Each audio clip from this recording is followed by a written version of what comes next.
वर्धा लोकसभा निवडणुकीच्या मतमोजणीला थोड्याच वेळात सुरुवात होणार आहे आणि त्यासाठी आपण पाहू शकतो पोलिंग एजंट असतील किंवा कर्मचारी असतील या ठिकाणी पोहोचलेले आहेत। भारतीय खाद्य निगमच्या गोडाऊन या ठिकाणी हे मतमोजणी होते आहे आणि एका रांगेत आतमध्ये सोडलं जात आहे।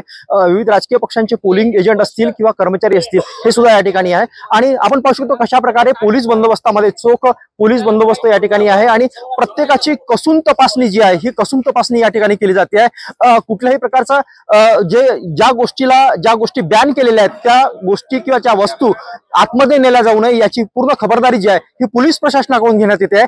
आणि मतमोजणीचा जो टप्पा आहे हा जसजसा समोर जाईल त्यानुसार कर्मचारी जे आहेत हे कर्मचारी या ठिकाणी व्यवस्था जी आहे त्या कर्मचाऱ्यांची केलेली आहे। पोलीस बंदोबस्तामध्ये कुठल्याही प्रकारचा एकूण कसूर राहू नये याची पूर्णतः खबरदारी पोलीस प्रशासनाकडून करण्यात येते आहे।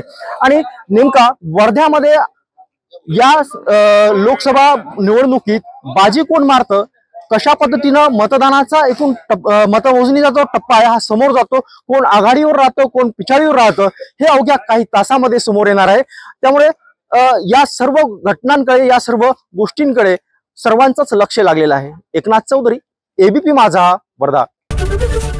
एबीपी माझा, उघडा डोळे बघा नीट।